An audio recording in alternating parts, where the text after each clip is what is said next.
Passengers are criticizing how Allegiant Air handled a fuel leak that led to an evacuation. Passengers on a plane in the U.S. were forced to escape by climbing onto its wing before evacuating Allegiant Air Flight 330. Some passengers reported feeling scared for their safety and had difficulty breathing because of fumes leaking into the cabin. The flight crew did and said little to keep the 163 passengers on board informed, according to 4 passengers on the flight. When the plane, arriving in Boise, Idaho from Los Angeles, touched down, the scent of gas started leaking into the cabin. At the gate, it became unbearable to some passengers. When the plane started descending, you could start smelling the fuel, said Blanca Robles, sitting in row 29. When we landed, it started getting stronger.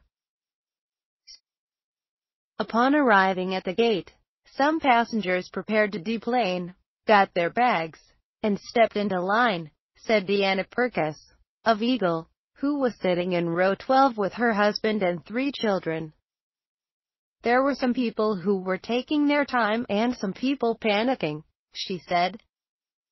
Kelly Graff, farther back in the plane in row 27, was scared about how long it was taking to get off the plane. You only have whatever is in the cabin, for air, and all that was coming in was gasoline. I was trying to breathe through my sweater, Graff said. Realistically, I didn't know how much longer I could stand there without getting sick. Then passengers noticed visible vapors coming out of the air vents, Perkis said. People are seeing what they think is smoke and smelling what smells like high amounts of gasoline, she said. Our bags still smell like gasoline.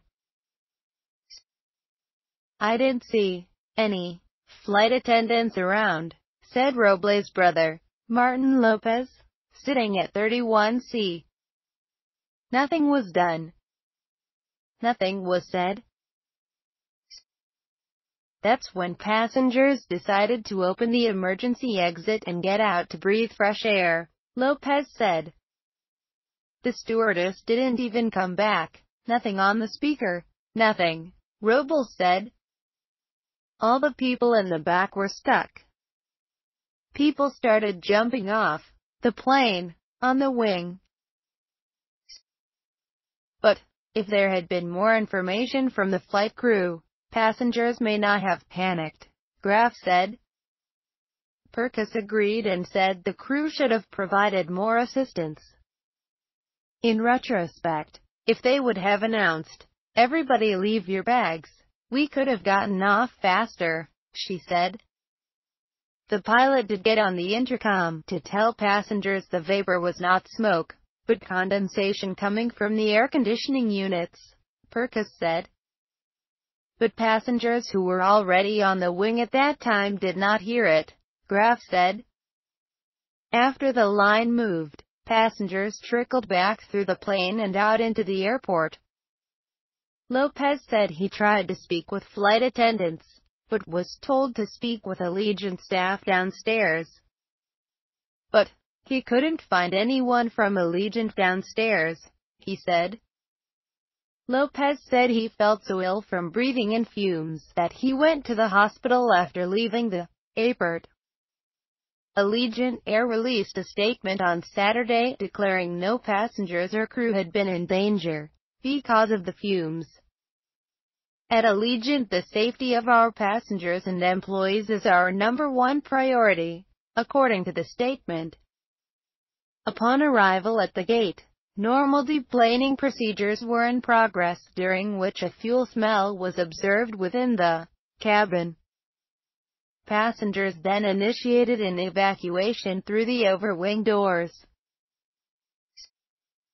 Boise Airport spokesperson Sean Briggs confirmed on Friday there had been a fuel leak from an auxiliary motor.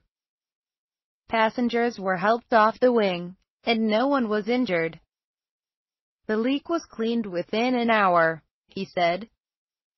In its statement, Allegiant noted that passengers who were scheduled to use the plane to fly back to Los Angeles used a replacement aircraft and were issued $50 vouchers for future flights.